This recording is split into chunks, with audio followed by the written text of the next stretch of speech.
Soyez bienvenus, heureux de vous retrouver, de vous accueillir pour cette quatrième édition des 24 heures chrono. Nous allons parler d'un tour du monde de l'exportation des entreprises françaises, des initiatives, en recevant, pendant l'heure qui vient, un certain nombre d'acteurs clés qui vont nous expliquer les atouts, les forces, les engagements dans ce domaine de la présence dans le monde entier d'entreprises françaises. Je vous présente tout d'abord les deux premiers invités. Je vais en recevoir beaucoup d'autres, naturellement. Marie-Christine Saragosse, qui nous accueille aujourd'hui, donc dans les locaux de TV5 Monde, partenaire de ces 24 heures chrono. Et puis Henri Bazerque, le président de Mondissimo, donc à l'initiative de cette opération, la quatrième du genre, je le disais. Qu'est-ce qu'on va retrouver cette année dans ce tour du monde, des capitales différentes, un ton différent? Qu'est-ce que vous nous proposez? D'abord de la nouveauté, c'est-à-dire qu'on a un grand partenaire cette année qui est Skype, qui va nous permettre d'être en direct avec des Français qui sont établis hors de France. Alors, on peut vous parler d'abord du concept des 24 heures de l'international. 24 villes du monde, traversées en 24 heures sur 2 jours. On va traverser des villes comme Bangalore, Le Cap, Beyrouth, Recife, Los Angeles, la Louisiane, Melbourne, Tokyo, Shanghai, Buenos Aires, Québec, Miami et bien d'autres. Tout ça en 24 heures. Tout ça en 24 heures chez notre grand partenaire, et on le remercie, TV5 Monde, qui nous a permis à la fois de créer cet événement il y a 4 ans, puisque c'est la 4e édition. À la base, on est organisateur de salons dans le passé pendant 20 ans, Avenir Export, Avenir Expat. Aujourd'hui, la semaine prochaine d'ailleurs, à la Bourse de Paris, les 7 et 8 avril, on fait le salon de la mobilité internationale et du commerce international. Et on avait voulu, après ce salon-là, véritablement aller vers les Français de l'étranger. Et comment aller vers les Français de l'étranger? Pour aller vers eux, il n'y a que la vidéo. Aujourd'hui, il n'y a que les nouvelles technologies qui permettent justement, avec des web TV, de pouvoir, et grâce maintenant avec Skype, d'avoir, et on va le voir tout au long de ces 2 jours, des gens en direct, qu'ils soient à Tokyo, Shanghai ou Los Angeles. Alors, on vous retrouve, Marie-Christine Saragosse.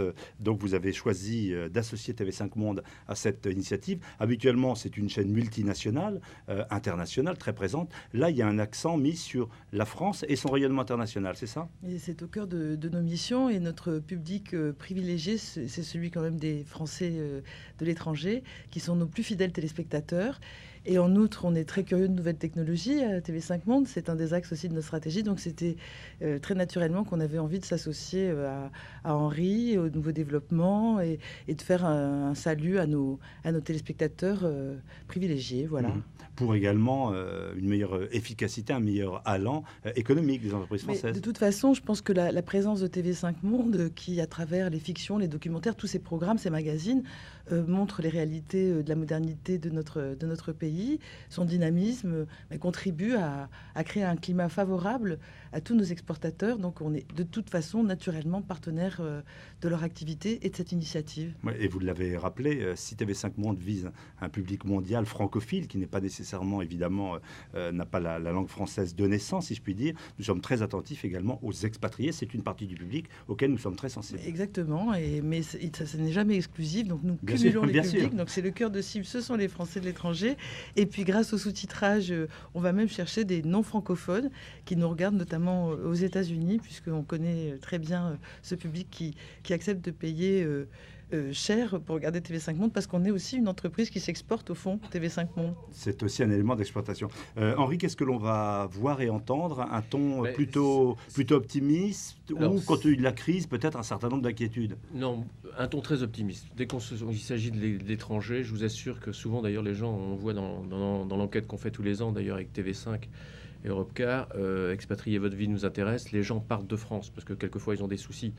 Et il faut dire qu'avec le chômage ou la difficulté à l'allumage de la reprise économique, souvent ils vont vers d'autres horizons, ils sont très heureux de partir, et notre sondage prouve que les gens qui sont établis hors de France sont très heureux.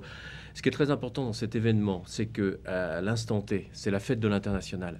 Donc la totalité du dispositif du commerce international est présent. Et donc ça, il fallait le souligner, que ce soit UbiFrance, DGTPE, le Quai d'Orsay, la MFE, les conseillers du commerce extérieur, on verra son président, la CFE avec son président, l'UFE avec son président, l'AEFE, etc. Citez pas tout le monde, on va les voir. Il y a 47 voilà. 47 partenaires, vous voyez. On va avoir 200 personnes qui vont passer sur les plateaux de TV5 et sur Skype. On a eu, tout à l'heure vous me demandiez des chiffres, on a eu 120 000 internautes l'an dernier en direct sur 3 jours. Cette année, on l'a concentré sur 2 jours. Et on a eu sur toute l'année, parce qu'on peut retrouver, après les 24 heures chrono, que ça soit news21.tv, USA21.tv et maintenant le site de TV5, on pourra retrouver les émissions. L'an dernier, sur un an, on a eu près d'1 million d'internautes, dont 112 000 en direct l'an dernier. Donc on espère faire 50% de plus, parce qu'il y a une notoriété et on a 50% de plus de partenaires. Le défi est lancé. Oui. Voilà. Amis internautes, venez donc nous voir.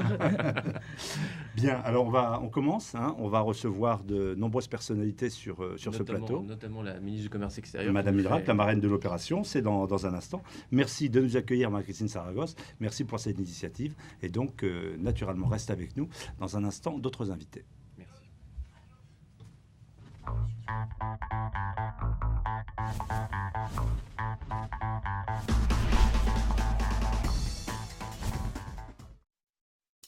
French Business Network.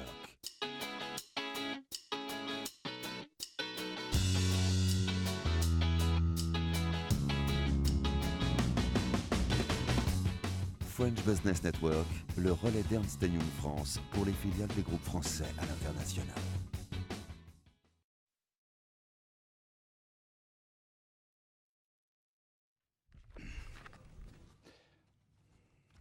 Voilà, retour sur ce plateau de Mondissimo avec un certain nombre de personnalités que je vais vous présenter. Madame Idrac, merci d'être avec nous. Vous êtes la ministre française du Commerce extérieur.